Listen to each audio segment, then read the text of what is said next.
Hey guys, what's going on? Welcome to a brand new video. In this video today is going to be the start of the news videos and talking about transfers and things going on around the club. The season's over, the transfer window isn't open, but the rumours are starting to come through. Rumours of certain things. I'm going to go through a couple of things that have happened recently that I do want to talk about. And let's start off, of course. If you enjoyed the video, make sure to like the video.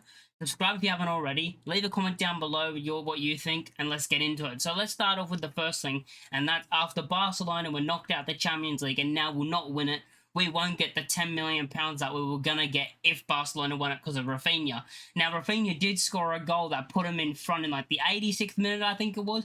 And you're thinking, they're going to the final. All of a sudden, in about the 86th, 88th minute, somewhere around then, Inter score an equaliser right with like one of the last kicks of the game. Score an equaliser, go to extra time, Inter score again, and Inter knock out Barcelona out the Champions League, which means we won't be getting the 10 million that we were going to get if Barcelona won because of the Rafinha deal. They ended up losing. I mean, we can still get I think we still get something if Rafinha wins the Ballon d'Or, and I think that's still possible. I think Rafinha can still win the Ballon d'Or. I think it's going to be tight though.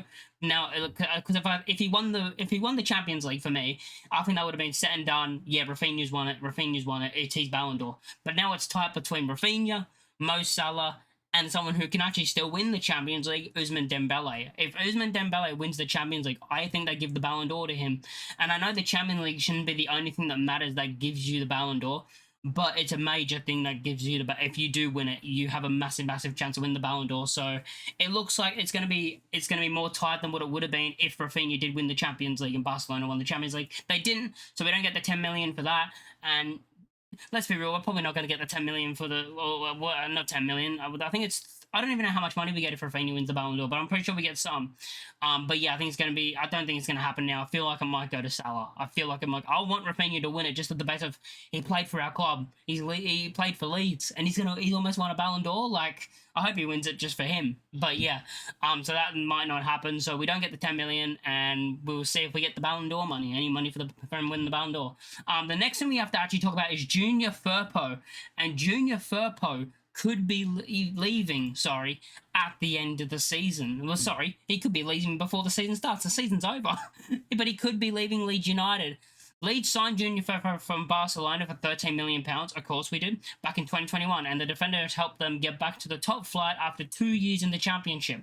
The South Yorkshire club have been hoping to renew the Dominican Republic's international's contract. However, the 28-year-old looks to have his eyes on a move elsewhere. Junior Firpo is looking to leave Leeds United this summer. Leeds United are open to Junior Firpo staying at the club, which, hey, I would want Junior Firpo to stay because I don't think he should be a starter in the Premier League because we've seen him in the Premier League before. I still don't know if he's great defensively, but even as just a bench option, I think he deserves a start. Like, I think he deserves to start this season if he stays, like, in the Premier League. He deserves a start.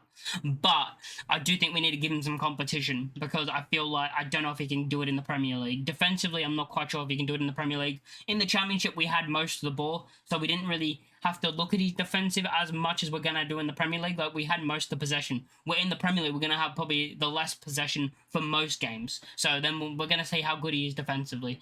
If he's improved that part of his game, or it was just the drop down that was making him look even better than what he is, basically. Nothing on Junior Firpo, but that's just the thing. The step up sometimes can be hard for players. Some players can't adapt to the Premier League, and sometimes go into La Liga, different other leagues around the world, and they'll end up performing. But however, the sources have told TBR football chief correspondent Graham Bailey that the left back is looking at other options.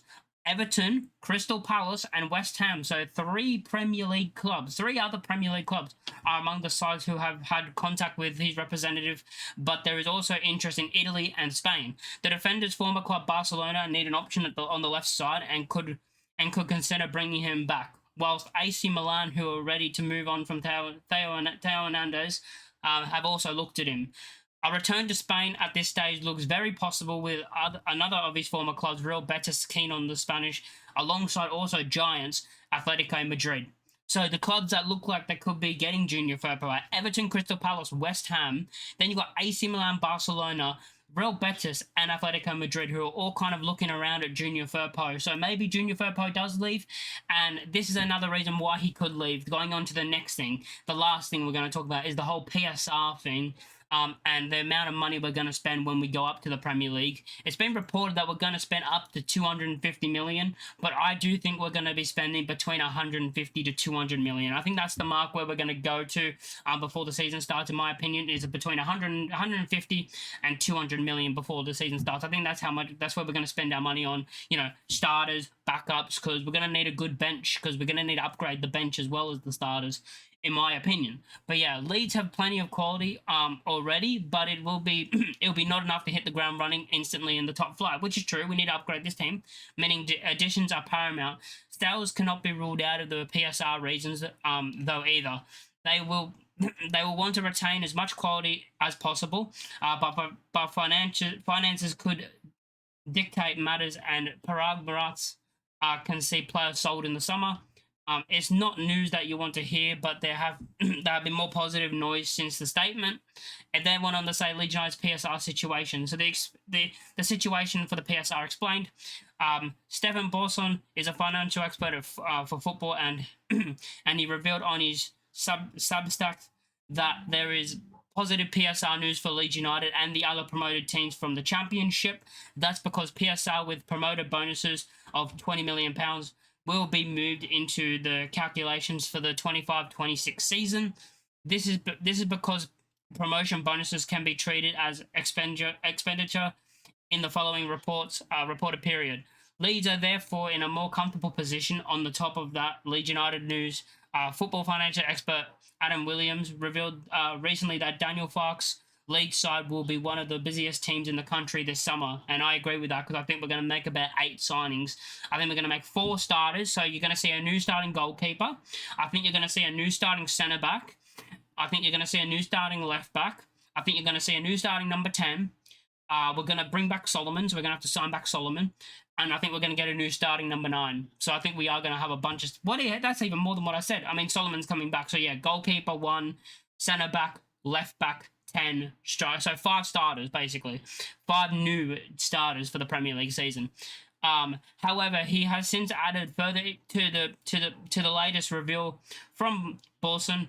Speaking to LUN, he said this is definitely a relief for Leeds United, as it means they can push promotion bonuses into the 25-26, not the 24-25, where they have less headroom in terms of the PSR.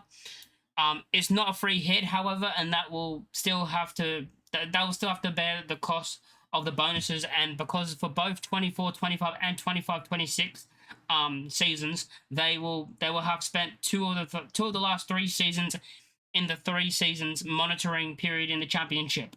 Their PSR cap is set to at £61 million for both, so it's not a reprieve as such, more an administrative recognition. That means they probably don't need to do anything drastic before the 30th of June, which is when the next PSR assessment period begins. So the next PSR assessment period doesn't begin until the 30th of June, which is in like another, you can almost say 2 months. I mean, it's only the start of May, so you have another month.